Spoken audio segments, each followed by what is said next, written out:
มื้อนี้วันที่30เดือน9 2018อยู่ที่เมืองวัชรนอนมีงานประจำเมืองแต่ละปีเนาะเจ้าก็ได้ให้กันมาเป็นปีนี้เป็นปีที่3แล้วอันนี้เป็นงานคือของครอบครัวเนาะจนกับพวกเขาจะมีเครื่องประสาทในลาวก็ได้มาขายเครื่องอยู่ที่นี่อันนี้เป็นอาหารโต๊ะของพวกเขาเนาะอยู่นี่ก็มีหลายๆโต๊ะเนาะหลายเห็นว่าอิตาลีอันนี้ก็พวกอุกไกอันนี้ก็พวกฝรั่งเนาะอันนี้ก็อาเซียนอาหารลาวเนาะ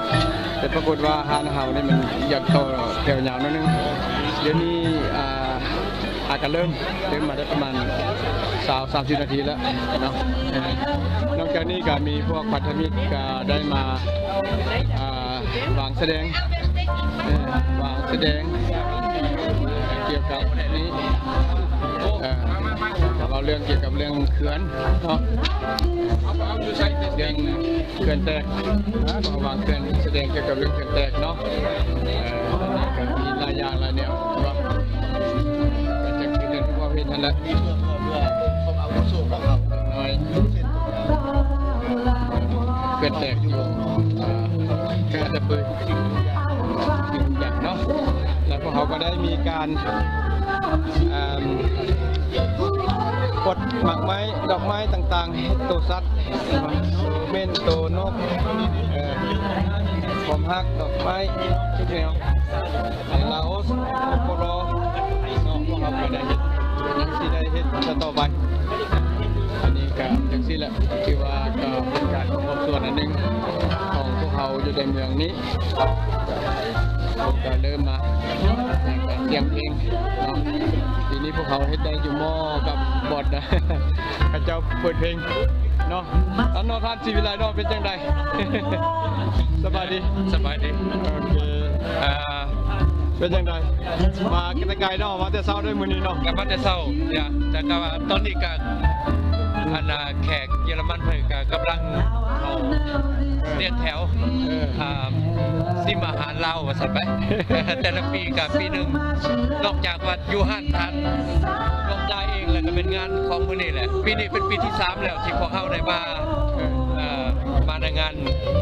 ประจำเมืองนี่นะเป็นการทำความลึกเคยหรือว่าเข้าลึกประชาชนเนาะเฮาก็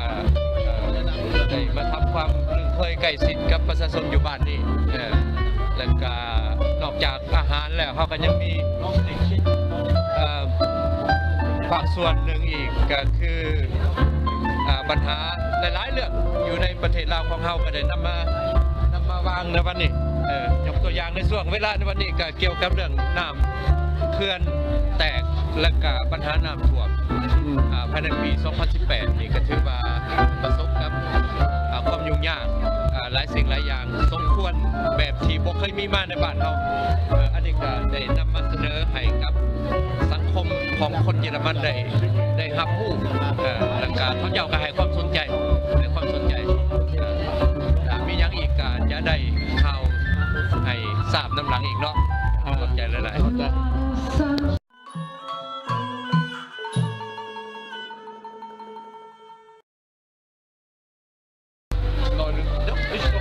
30 Jahre hier, bin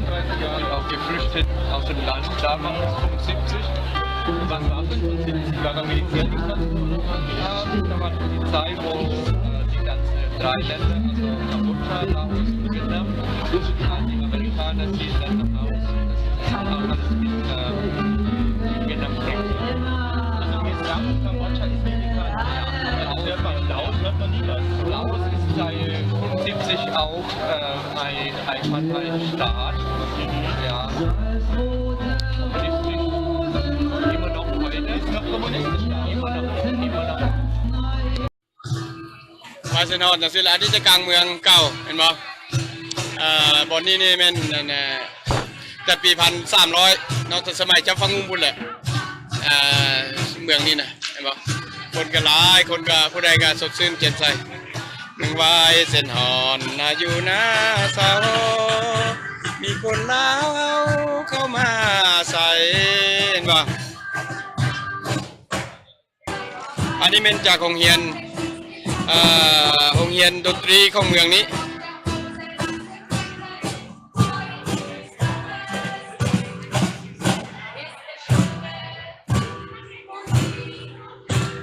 คนก็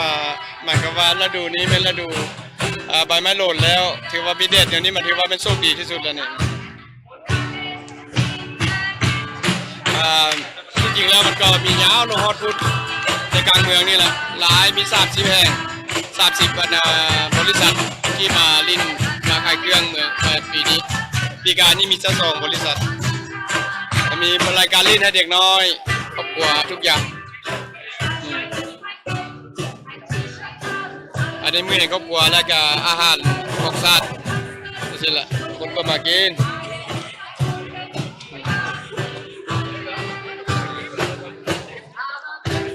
พวกเขาก็มาเฮ็ดอันนี้มาแสดงแล้วก็มาWhat is it was sagen oder schauen ich sage Ihnen was Ja okay เพิ่นก็ว่าเพิ่นสนใจว่าเฮาสิเฮ็ดให้เพิ่นเบิ่งว่าเฮาเพิ่นอยากเบิ่งหยังเนาะ What wollen Sie vielleicht Blumen oder Blumen gell sowas ne okay ich mag gell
Was wir jetzt sehen, ist eine Fortführung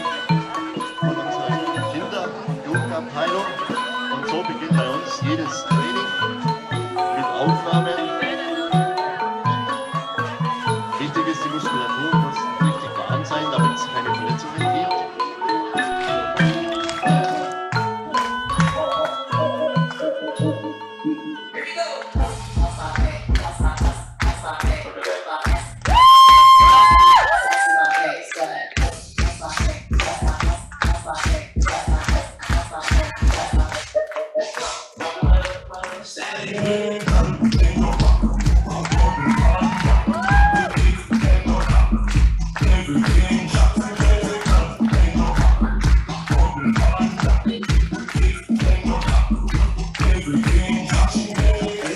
Just wanna know my